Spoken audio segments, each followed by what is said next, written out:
Revenue deficit, budget का एक term है रेवेन्यू डेफिसिट। बजट में डेफिसिट कब होता है? जब खर्च ज़्यादा हो और कमाई कम हो, मतलब एक्सपेंडिचर ज़्यादा है, रिसिप्ट कम है।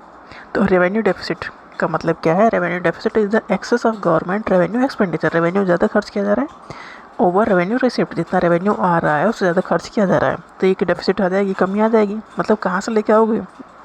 मान लो 100 रुपये आ रहे हैं और आप 120 रुपये खर्च कर रहे हो, तो 20 रुपये का डेफिसिट हो गया। 20 रुपये रेज करो, तो revenue deficit equal to revenue expenditure, जो ज़्यादा किया है minus revenue receipt.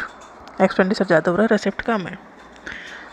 It shows inability of the government to meet its regular and recurring expenditure. मतलब जो गवर्नमेंट के रेगुलर खर्चे हैं, इसका मतलब ये है कि गवर्नमेंट उन्हें पूरा नहीं कर पा रही है। नहीं कर पा रही है तो गवर्नमेंट कहीं ना कहीं से कर्ज लेगी। तो ये रेवेन्यू डेफिसिट दिखाता है कि कर्जे में है गवर्नमेंट, और गवर्नमेंट अक्सर कर्ज लेती रहती है, तो ये कोई नई बात नहीं है। It shows इंडेप्टेडनेस।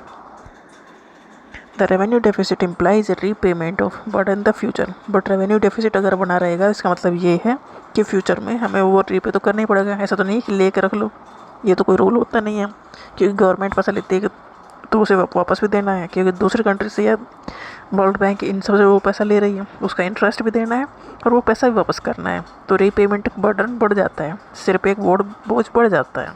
तो रेवेन्यू डेफिसिट का मतलब ये है कि एक्सपेंडिचर ज़्यादा है रिसिप्ट से।